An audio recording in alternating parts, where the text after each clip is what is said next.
Antarctica, बर्फ और बर्फ की भूमि, हवा चलती है, तापमान गिरता है। ये रहने के लिए एक चुनौतीपूर्ण जगह है, लेकिन पेंगुइन यहाँ फलते फूलते हैं। वे इतनी ठंड में कैसे जीवित रहते हैं, चलो पता करते हैं। पेंगुइन के पास ठंड के खिलाफ एक गुप्त हथियार है, ब्लबर। ब्लबर उनकी त्वचा के नीचे चर्बी की एक मोटी परत होती है। इसे एक आरामदायक गर्म कंबल के रूप में सोचें। यह ब्लबर उन्हें सबसे ठंडे तापमान में भी गर्म रखता है। पेंगुइन के पंख कमाल के होते हैं। ये पंख न केवल उन्हें उड़ने में मदद करते हैं, बल्कि तैरने में भी बहुत सहायक होते हैं। पेंगुइन के पंखों की बनावट और संरचना उन्हें ठंडे पानी में भी गर्म और सूखा रखती है। ये पंख छोटे और कड़े होते हैं। इनकी कठोरता और मजबूती पेंगुइन को ठंडे और कठोर मौसम में भी सुरक्षित रखती है। पेंगुइन के पंखों की यह विशेषता उन्हें अन्य पक्षियों से अलग बनाती है। वे छत की टाइलों की तरह कसकर ओवरलैप करते हैं। यह ओवरलैपिंग पेंगुइन के शरीर को एक मजबूत और वाटरप्रूफ कोट प्रदान करती है। यह कोट पेंगुइन को ठंडे पानी और हवा से बचाता है। यह एक वाटरप्रूफ कोट बनाता है। पानी अंदर नहीं जा सकता। पेंगुइन आसानी से ठंडे पानी में तैर सकते हैं और डाइव कर सकते हैं। उनके पंखों की यह विशेषता उन्हें उत्कृष्ट तैराक बनाती है। ठंडी हवा अंदर नहीं जा सकती। पेंगुइन सूखे और गर्म रहते हैं। जब मौसम बहुत कठोर हो जाता है तो पेंगुइन एक साथ झुंड में रहते हैं, जिससे वे एक दूसरे को गर्मी प्रदान कर सकते हैं। ये सामूहिक व्यवहार उन्हें जीवित रहने में मदद करता है। भाग 4, गर्मी के लिए हडलिंग। पेंगुइन के पास अपनी आस्तीन ऊपर एक और तरकीब है, हडलिंग। जब तापमान गिरता है और ठंडी हवाएं चलती हैं, तो पेंगुइन एक साथ आकर एक बड़ा समूह बनाते हैं। वे बड़े समूहों में एक साथ रहते हैं।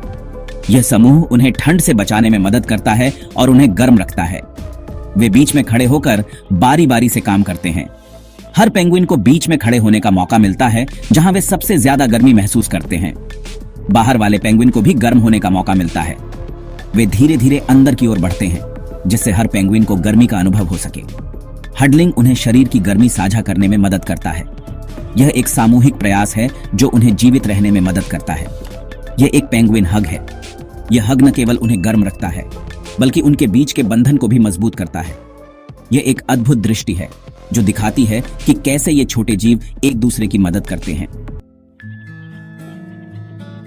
भाग 5, चूजों को आरामदायक रखना। बेबी पेंगुइन को अतिरिक्त देखभाल की आवश्यकता होती है। जब ये छोटे चूजे अंडे से बाहर आते हैं तो वे बेहद नाजुक होते हैं और उन्हें अपने माता पिता की गर्मी और सुरक्षा की आवश्यकता होती है। माता पिता पेंगुइन अपने चूजों को गर्म रखते हैं। वे अपने पंखों और शरीर की गर्मी का उपयोग करते हैं ताकि उनके चूजे ठंड से बचे रहें। यह देखना अद्भुत है कि कैसे माता पिता अपने चूजों को अपने पंखों के नीचे छिपा लेते हैं, जिससे वे सुरक्षित और आरामदायक महसूस करते हैं। वे अपने शरीर को हवा और ठंड से बचाने के लिए ढाल के रूप में उपयोग करते हैं।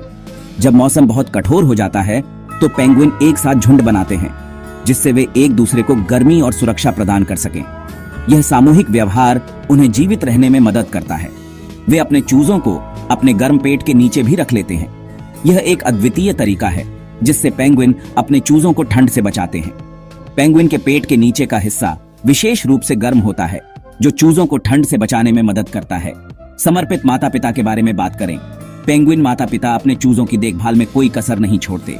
वे अपने चूजों को सुरक्षित और स्वस्थ रखने के लिए हर संभव प्रयास करते हैं। यह देखना प्रेरणादायक है कि कैसे वे अपने परिवार के लिए समर्पित होते हैं। पेंगुइन वास्तव में उल्लेखनीय जीव हैं। वे न केवल अपने चूजों की देखभाल में उत्कृष्ट होते हैं, बल्कि वे अपने समुदाय के अन्य सदस्यों के साथ भी सहयोग करते हैं। यह सहयोग और समर्थन उन्हें कठोर परिस्थितियों में जीवित रहने में मदद करता है। वे पृथ्वी पर सबसे कठोर वातावरणों में से एक में जीवित रहते हैं और पनपते हैं। अंटार्कटिका की ठंडी और बर्फीली परिस्थितियों में पेंगुइन ने अपने जीवन को अनुकूलित किया है। वे ठंड से बचने के लिए अपने शरीर की संरचना और व्यवहार को बदलते हैं। उनका अनुकूलन प्रकृति की सरलता की शक्ति का प्रमाण है। पेंगुइन ने अपने जीवन को इस तरह से ढाला है कि वे न केवल जीवित रहते हैं, बल्कि पनपते भी हैं। यह उनके अनुकूलन और सहनशीलता का एक अद्भुत उदाहरण है।